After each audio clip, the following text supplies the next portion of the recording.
So what we plan to discuss in this lecture is the notion called unsupervised learning. Unsupervised learning is a branch of machine learning that deals with unlabeled data. That is, given a set of data, we need to find some structure in the data so we can probably label the data. So let's think about what we want to discuss in this lecture. What we plan to discuss is understand the notion of unsupervised learning. In other words, we will compare supervised learning to unsupervised learning, which means that label versus unlabeled data. The key goal in this lecture is to find a structure from this unlabeled data. And we'll talk about some applications of unsupervised learning. And we will discuss one of the most popular algorithms for clustering called k-means clustering.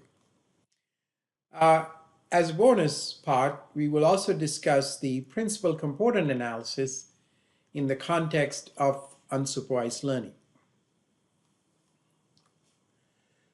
So let's go back and recall the canonical machine learning algorithm in the context of supervised learning. So essentially, in this case, we have some set of training data. Then we define a hypothesis function that can estimate y given x using this function h. So the hypothesis function h is learned from the data. So now, given new data, x, we can predict the observation y hat. And this is the supervised model applied in regression or classification settings. So essentially, hypothesis function is learned and uses a new example, uses hypothesis function to predict. So the elements of unsupervised learning are the same as elements of supervised learning. We have a three-step process. We define a hypothesis, we define a loss function, and then we define how to optimize the loss function. So this is the same as the supervised learning. So let's take a look at the hypothesis function.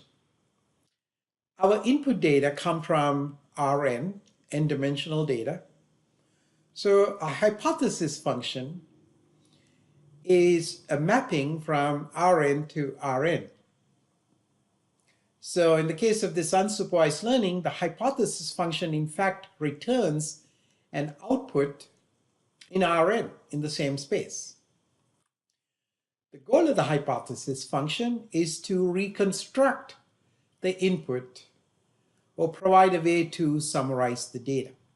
So essentially, xi is approximated by hypothesis xi. So one might ask, why don't we use a standard function like the identity function, where you get h naught of x is always equal to x?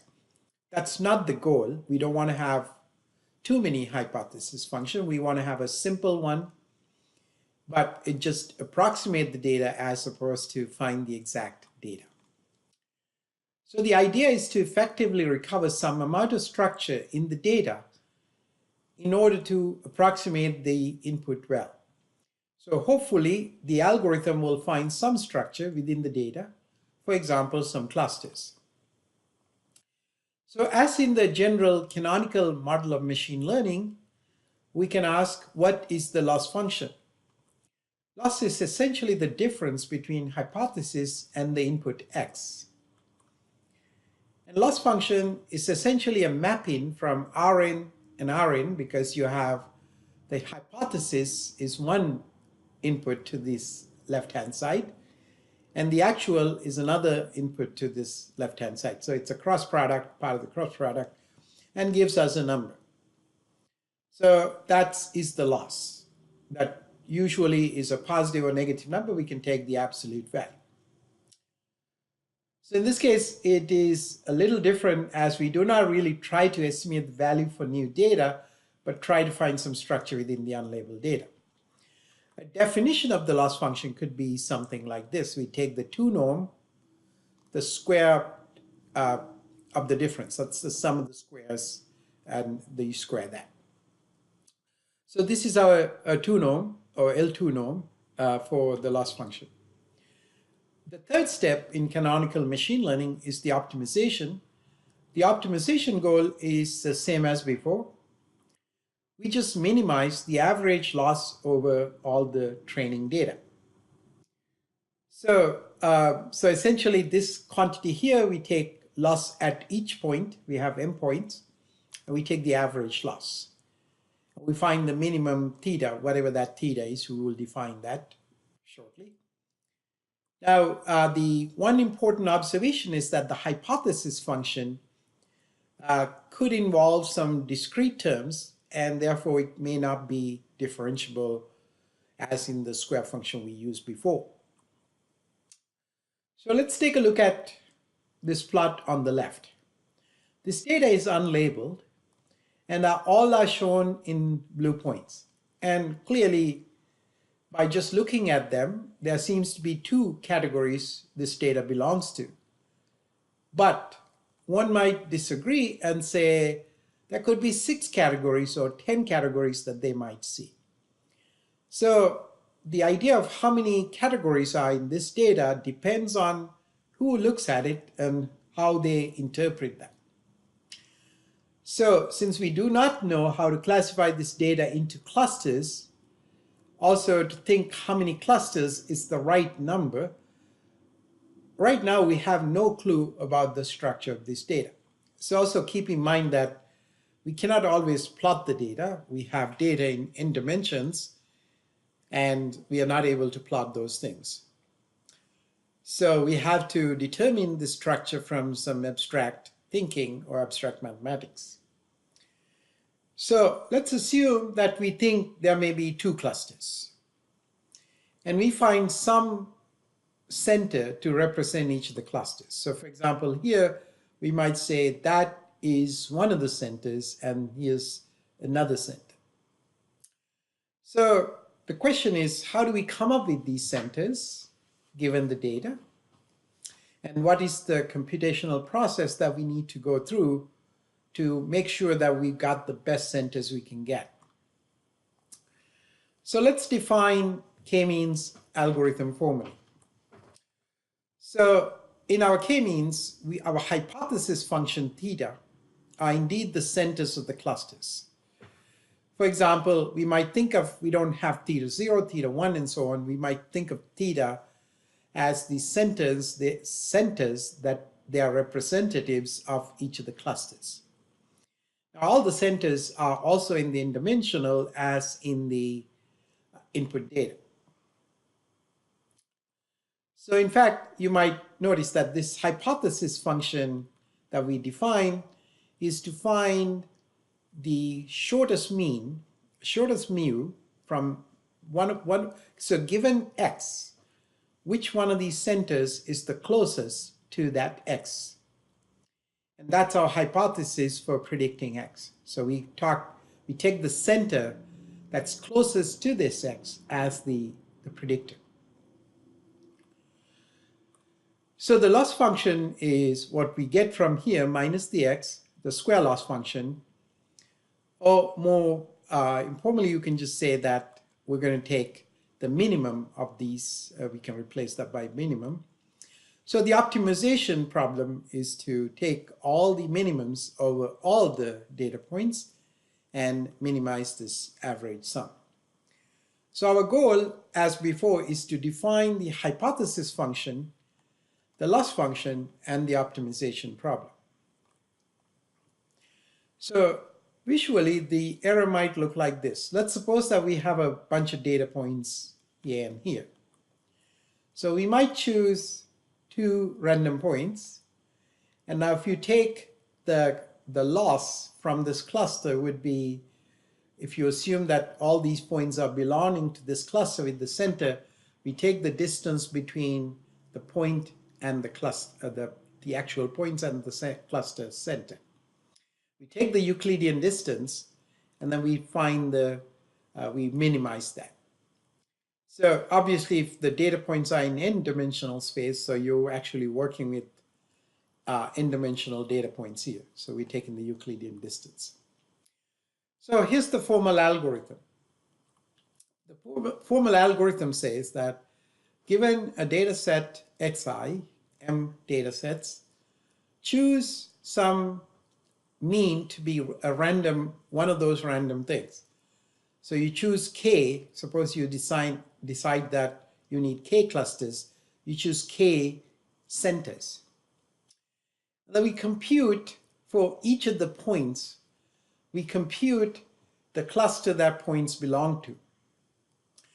And so each of the points has some cluster, so we decide the cluster that point belongs to, and then we find the average of all the points that cluster belong, all the points that the cluster contains.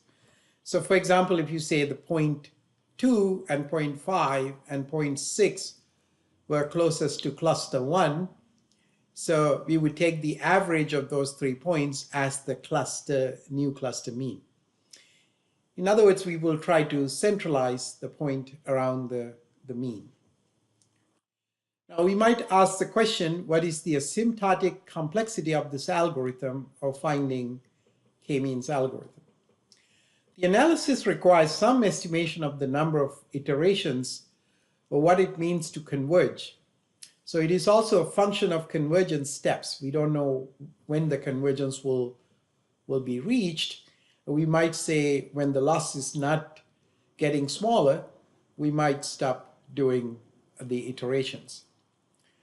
So if we assume that we will do n iterations, let's compute the complexity. Suppose there are m points and k clusters. So we want to assign each cluster, randomly assign a point to a cluster. So that's going to take big O of k. For each point m, we're going to compute the distance between point and the cluster means. So that would require, there are m points, so it would require m times k, if there are k clusters, and we have to do it for each point. That's big O of km. And then you assign the closest cluster to that point, that's big O of 1, and then compute the mean of the cluster centers, that would be big O of m. There are m points that we need to consider. So the means become the new clusters. So the total cost for one iteration is the big O of k plus big O of km plus big O of 1 plus big O of m. And then we might say that's around big O of m because we assume that m is much larger than the number of clusters. If you repeat that n times, you go through n iterations, then obviously multiply that by n. In other words, in all cases, this algorithm is linear with respect to the size of the data, if you assume that you have a fixed number of clusters and fixed number of iterations. So let's take a quiz and ask the question, which of the following is true? At each iteration of the algorithm, the loss must decrease. So we think that's true because the goal of the algorithm is to optimize the loss, or optimize or minimize the loss by getting closer and closer to the cluster points. It is possible that loss will converge to a fixed value after many iterations. That's also true, although in theory it never reaches anything, but if you assume that the convergence is to a third decimal point, that's also true. It is possible that loss will start to diverge after many iterations. Now that's not true. Computing of new centers sometimes can lead to higher loss. That's not the goal, so this is also not possible.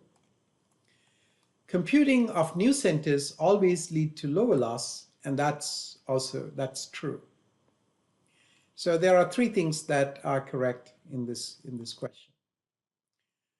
So let's look at a demo here. Let's look at some synthetic data created for our demo. So we start with some unlabeled data as shown here. some configuration, we have no idea. So let's find some 3 random means. So we find random means in this data. And based on these means, it identifies the points that are closest to the cluster. So now we can color code them accordingly. But at least visually it doesn't seem right. Maybe this point should be here somewhere. And this part should belong to that cluster. This part should belong to that cluster. So let's do one iteration of the algorithm. Notice that in one iteration, you have received quite a bit of optimality here. So this point here has moved down near this. So we have gone from sort of an undesirable clustering to something that we can accept after one iteration. So as we go through more iterations of the k-means, so suppose we do more iterations, you can see that the cluster points, the centers, tend to get closer to the center. And after some time, it doesn't really seem to move much at all. That means you have reached some kind of a stable process. Obviously, it'll probably, you might never be able to get anything beyond a certain number. So here's the implementation of the k-means algorithm. The max iterations is set to 10, and user need to provide the data x and the predefined number of clusters k. Note that we choose a random seed and we choose random centers to begin with. So there are 2 steps to this algorithm. We iterate maximum number of iterations. Once again, we have no idea how many to do here. It's all trial and error. For each point in the data set, we compute the cluster index where that point is closest to, and then we average over all the points in the cluster K and assign that as the cluster center. Okay, so for example, if points x2, x8, x10, x67 are closest to cluster 2 becomes the mean of these points. So we return mu and the y and the loss. So let's take a look at a real data set. This is the sort of the standard data set we've been looking at from CS205. A lot of records in here, midterm and final exam. If you standardize these things and in fact apply this k-means algorithm with 10 clusters, this was produced by the program that does it. Now you might say 10 is too much for this, and you might decide, if you normally think about grades, you might say, let's look for A, B, C, D, F. And if you look at 5 clusters, it actually seems A, B, and C, we might assume these are the A, B, and C's, seems very reasonable. So you can pretty much draw a circle around each one and decide those students are the A, B, and C students. Now, this point here, these people here, they have done quite well in the midterm, but they have not done well in the finals. But the instructor might still decide to give a D for these students. And for this cluster, these students seems to have done poorly both in the midterm and the final. So those are the students that will fail. So let's take another quiz. Which of the following statements are true? Terminate the algorithm when we have reached a predetermined number of clusters. Is that true? Yes, this is fine. So that's a good answer to that. Second question is, it is possible to know how many clusters are needed for a given unlabeled data set. The answer to that question is not possible. The data is unlabeled. If we knew the context of the data, perhaps, but in general, you cannot. Terminate the algorithm when the loss function does not change much from iteration to iteration. Of course, that is a common way to get the convergence. The cluster center must always be one of the input points. Let's think about that. Well, it doesn't have to be. The cluster center is initially one of the points, but then it changes to the mean, and it doesn't have to be, and often is not, part of the data set. So one application of k-means you can think of, that given baby weights and heights, determine how many different sizes of cribs to produce and sell. So let's suppose that we decide we have weights and heights, and maybe perhaps some other factors. I can only visually show just two. So, and then you might decide, how can a company decide how many crib sizes to produce? So we might say, let's apply some algorithms to figure out whether we can find maybe 5 meaningful clusters here, assuming that you're going to be producing 5 different crib sizes with different specifications. So we might decide, here's one cluster. Let me just draw something here. So we might decide this group belongs to one cluster. Here's another one. Here's another one. And here's another one.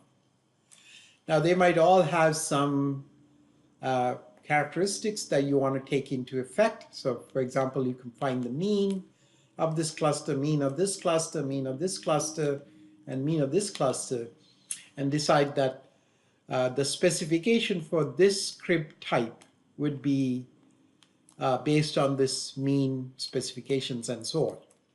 So notice that how the k-means can help us make good decisions, business decisions about what to produce, how many to produce, and so on. So k-means recap. So once again, the idea of the k-means is simple. We decide how many clusters we need. So let's assume that we need k clusters. This can be totally random or based on some knowledge of the domain, such as grades or something. Then we choose k random means. For each point, we will find the closest mean to it and assign the point to that cluster. Then we compute the average over all of those points and make that new mean the new cluster. So that's the idea of k-means. So what can go wrong with the k-means algorithm? Now, the convergence very much depends on the initial set of points. You can actually see some demo here. So suppose that we choose 3 centers, but by random choice, we end up in these places here. So in some ways, the algorithm thinks that these are the closest to that point, and these are the closest to this point, and so on. So because of the initial choice of means, even after doing few iterations, it's possible that these guys might get stuck in these local minimas. So we need to find a way to avoid that situation. You can see that this is not a very good clustering because it depends on our initial choice of points. So how to deal with bad choice of initial means? So let's consider a modified k-means algorithm called k-means plus. So actually, it's one of the most popular strategies in doing k-means. Here the idea is, instead of selecting all means at random, we will select first one at random, and then we will sample the initial centers iteratively, each time putting higher probability on points that are far from any existing centers. For example, the algorithm goes like this. We have the given data set, same as before. We only choose the first point to be random. Notice that from all the points. And then we compute the probabilities of that for each of the points based on the clusters we know so far. So we might know J clusters because J kind of varies. So at the second iteration, we only know the first cluster, so we compute a probability. And the higher the probability, we want the more likely that to be the next cluster. In other words, the key insight here is that if a point is closer to a cluster that's already been picked, then it is less likely to be picked as the center of a new cluster. So for example, if there's a point here, point here, point here, these points are all closer to this one, but here's another point that's far away from this one. So it's more likely that we will pick this one as the next cluster center. So the question is how we choose K. That's the next question. So how do we choose these hyperparameters? There's no direct answer to this question. The answer might depend on some context knowledge we have about the data. For example, like the grades or the baby weights and heights. We cannot use cross-validation here since all points are used in clustering, and any low loss in training can also be attributed to validation loss. It's an imprecise art, and be skeptical if someone tells you that they know an algorithm that found the best number of clusters. You really need more information before you can decide if the person is overly optimistic about this algorithm. So what is a common strategy for determining the number of clusters other than just randomness? A common strategy for converging to a fair number of clusters is to plot the point for many number of clusters. You can run the algorithm for a number of clusters, varying the clusters. And then once the average loss stops sort of decreasing rapidly, you might stop and say, perhaps the 3 is the best number of clusters that we want to use for this particular problem. So that can work. So let's ask another question. When running the k-means algorithm, which of the following statements are true? The loss at each point will continue to decrease. This is false, because as you adjust your centers, some points may have a higher loss than they had before. Because, for example, the point might be closer to a center, but then the center moves here in the next iteration. Now the point is further away from the center. The sum of the losses will decrease. That's true, because overall some increase, some decrease, but overall the entire sum will decrease. The sum of the losses may increase or decrease. It will never increase, and therefore this is false. So what are the other clustering algorithms? There are algorithms called hierarchical clustering that we will discuss next. So we'll very briefly go over this other clustering algorithm, which is also being used, called the hierarchical clustering. So what is the idea here? The idea here is that if you're given n items, assign each of the n items to a single cluster. And then you find the closest or the most similar pair of clusters and merge them into a single cluster. Then we repeat until clusters are reduced to the desired number of k.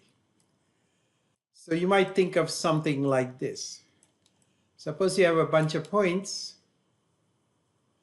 and by pairwise, what we're going to do is we're going to say, let's find the closest pairs and connect them.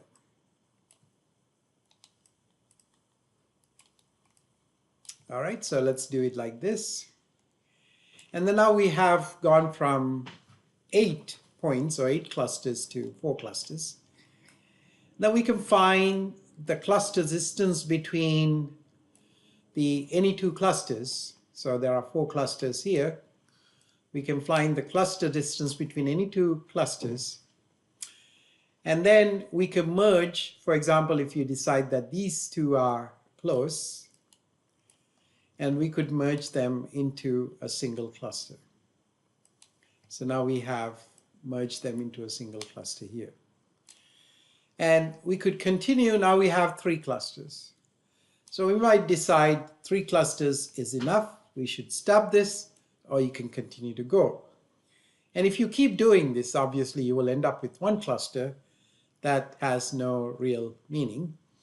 And therefore you will have to pick a reasonable number k, and you reduce this until you reach that reasonable number k. What do we mean by similar? Similar means that the distance, similar items means the distance. We can take the Euclidean distance between any 2 points and compute that. How do we know what k is? We don't know what k is. We do not. But we can decide that based on some context or other information that we have. In linking clusters, so here we were linking clusters, there are a bunch of ways you can do that. One's called single linkage. That means we compute the shortest distance from any cluster to any other cluster. So in order to do that, you have to find the distance from here to here, distance from here to here, distance from here to here, distance from here to here. So if you have 2 points each in these clusters, you're going to compute 4 points, and we find the shortest distance to be the cluster distance. Oops, let me go back the other way. Okay. So the other one is called the complete linkage, which considers the greatest distance between 2 clusters. So in this case, we might say, okay, that's the greatest distance between these 2 clusters. And so the cluster distance is some metric, one of these things typically, between any 2 members in a cluster to any other member in a cluster. You can also take the average distance if you want. So some example would be something along these lines. We would not complete this. So this shows you the distance between cities: Boston, New York, Chicago, Denver, San Francisco, and Seattle. Boston to Boston is 0, Boston to New York is 206, and so on. Now, initially you would cluster Boston, New York, Chicago, Denver, San Francisco, and Seattle all by themselves. Then we will look at the things that are closest. For example, the smallest number here is 206. That's between Boston and New York, and therefore we create a single cluster there. And now we can compute from this cluster, we can make some adjustments. So if you take Boston and New York, the next one, the Chicago, can be added to that because that's the next smallest thing in the cluster. So we could add the Chicago to that. So now we have Boston, New York, Chicago in the list. That's 802. But if you look at the 808 here, that's the distance between San Francisco and Seattle. So perhaps you would cluster these 2 guys next.